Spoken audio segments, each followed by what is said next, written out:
Hello students, स्वागत है आपका एक बार फिर आपके अपने यूट्यूब चैनल आर के सागर यूनिक स्टडी में। तो स्टूडेंट्स, क्लास 12th की केमिस्ट्री का चैप्टर नंबर 2 जिसका नाम है सॉल्यूशन अर्थात विलयन, उसका ये 15वां वीडियो है। अगर आपने इससे पहले के 14 वीडियोज़ नहीं देखे हैं तो उन सभी की प्लेलिस्ट बनी हुई है, आप वीडियो 1 से देखकर अपने नोट्स बना सकते हैं, जो कि आपके एग्ज़ाम में बहुत ज़्यादा हेल्प करेंगे। साथ ही साथ आपके जो मार्क्स हैं वो भी गेन करने में, अच्छा स्कोर करने में आपकी सहायता करेंगे और आपकी जो केमिस्ट्री है उसको भी स्ट्रॉन्ग बनाएंगे।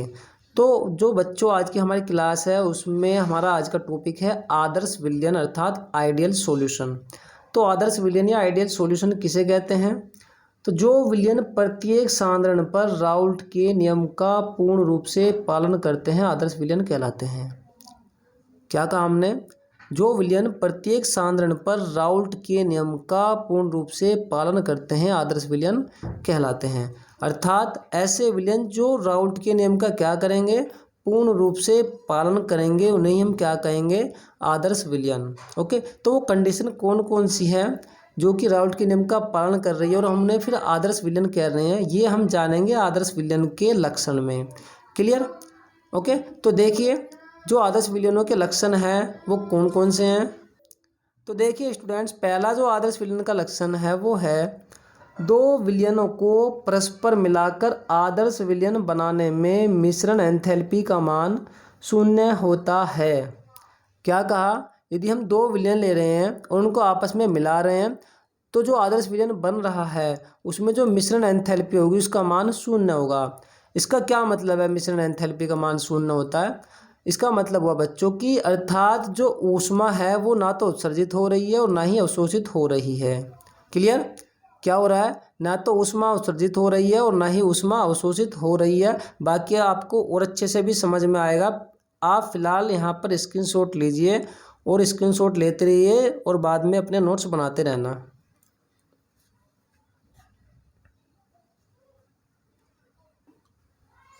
अब देखिए स्टूडेंट्स, तो ना तो ऊष्मा उत्सर्जित होती है और ना ही ऊष्मा अवशोषित होती है, इसे हम कहते हैं मिश्रण एंथैल्पी का मान शून्य होता है। ठीक है, जैसे यहाँ पर आप देख रहे हैं डेल्टा एच मिक्सचर बराबर 0, इसका मतलब मिक्सचर, मिक्सचर का मतलब मिश्रण।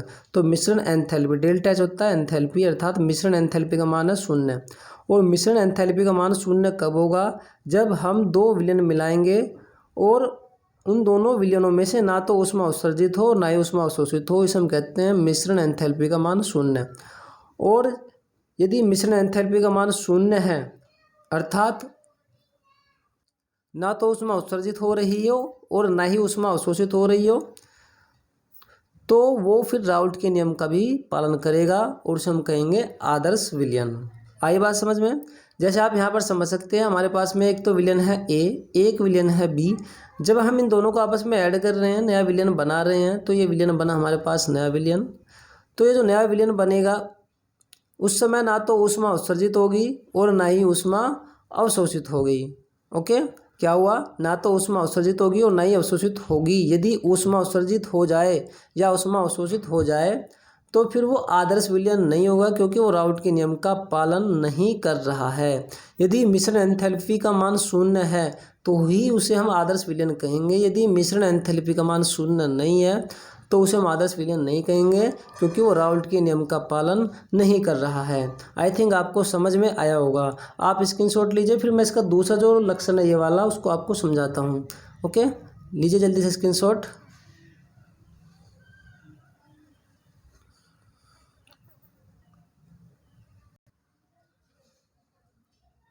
देखिए स्टूडेंट्स, जो दूसरा लक्षण है वो है दो विलयन को आप परस्पर मिलाने पर प्राप्त आदर्श विलयन का कुल आयतन दोनों विलयनों के आयतन के योगफल के बराबर होता है। क्या कहा? कि दो विलयनों को अगर हम आपस में मिला रहे हैं तो इस प्रकार जो आदर्श विलयन बनेगा उसका जो टोटल आयतन होगा, कुल वॉल्यूम होगा, दोनों विलयनों के आयतन के योगफल के क्या होगा? बराबर होता है। कैसे? जैसे यहाँ पर आप देखिए, मेरे पास में एक विलयन है ए, जिसकी जो मात्रा है क्वांटिटी वो है 10 ml, दूसरे की भी कितनी है? 10 ml। तो 10 मिली हमारा ये वाला है ए और 10 मिली कौन सा है? बी। अगर हम इन दोनों को एक साथ में ऐड कर दें, मिला दें, तो हमारा जो नया विलयन मिलेगा वो बनेगा 20 ml बन जाएगा। कितना बनेगा 20 ml। हमने कितना लिया था 10 और ये वाला भी कितना लिया 10, तो आयतन कितना बना जो नया विलयन बना है उसका आयतन जो है वो है 20 ml। तो आप देख रहे हैं कि जितना हमने 2 विलयन लिए थे उनका जितना आयतन था उतना ही हमारा जो नया विलयन बना है उसका भी आयतन क्या है उतना ही है। जैसे हम देख रहे हैं कि दोनों को मिलकर के कितना था 20 ml, तो 20 ml हमारा क्या था जो नया विलयन है वो बन रहा था 20 ml। तो आप देख रहे हैं कि जो नया विलयन बना वो कितना बना 20 ml बना है। इस प्रकार से जो आयतन है उसमें ना तो कमी हुई है ना ही बढ़ोतरी हुई है। तो इस प्रकार स्टूडेंट्स बनने वाला जो मिश्रण होगा उसका जो आयतन है उसका मान कितना होगा 0 होगा। 0 हम क्यों कह रहे हैं, क्योंकि जो नया विलयन बन रहा है उसका आयतन ना तो घट रहा है ना ही बढ़ रहा है। जितना हमने दोनों विलयन लिए थे 10 ml लिए थे, तो दूसरा विलयन जो बना नया वो कितना बना 20 ml ही बना है। यदि वो घट बढ़ जाता तो फिर हम जो मिश्रण आयतन है उसको जीरो नहीं कहते। मिक्स का मतलब हो गया मिक्सचर, डेल्टा वी का मतलब हो गया आयतन। इसका मतलब हुआ मिश्रण का जो आयतन है वो कितना है वो 0 है, 0 है। क्यों है आई थिंक आपको समझ में आ गया होगा। चलो एक बार फिर से देख लीजिए। दूसरा जो लक्षण है, दो विलयनों को परस्पर मिलाने पर प्राप्त आदर्श विलयन का कुल आयतन दोनों विलयनों के आयतन के योगफल के क्या होता है बराबर होता है। तो इस प्रकार बनने वाले मिश्रण के आयतन का मान 0 होता है। अर्थात हम क्या लिख सकते हैं डेल्टा वी मिक्सचर बराबर 0। 0 कैसे, अब आपको समझ में आया ना।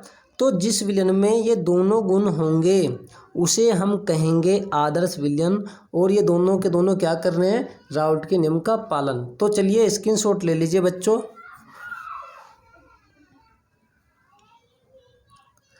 तो ले लिया होगा स्क्रीनशॉट बच्चों। तो बच्चों ये थी आज की हमारी छोटी सी क्लास। मैं उम्मीद करता हूँ आपको जो आज की हमारी क्लास है वो अच्छे से समझ में आई होगी। यदि आपको आज की जो हमारी क्लास है वो अच्छे से समझ में आई है तो स्टूडेंट्स हमारी वीडियो को लाइक करें, कमेंट करें, और अगर आप हमारे चैनल पर नए हैं तो चैनल को सब्सक्राइब करें। और हाँ, जो भी आपके दोस्त हैं क्लास 12th में इस बार हैं, बोर्ड एग्ज़ाम वो दे रहे हैं, चाहे आप कोई से भी स्टेट से हैं क्योंकि अब तो सभी जगह NCERT है, तो उनके पास तक हमारी इस वीडियो को शेयर ज़रूर कर दें। और एक बात बच्चों, मैं बीच बीच में लाइव आता रहूँगा। मैं लाइव कब आऊँगा, मैं कम्युनिटी टैब होता है उसमें जो है छोड़ दूंगा कमेंट, आप वहां पर जाकर के देख लेना। जब मैं लाइव आऊं तो आप लाइव क्लास के माध्यम से मुझसे पूछ सकते हैं जो भी आपको कोई क्वेश्चन हो। तो दोस्तों चलो मिलते हैं हम नेक्स्ट वीडियो में। तब तक के लिए नमस्कार, जय हिंद, जय भारत। अपना ख्याल रखें और पढ़ते ज़रूर रहें।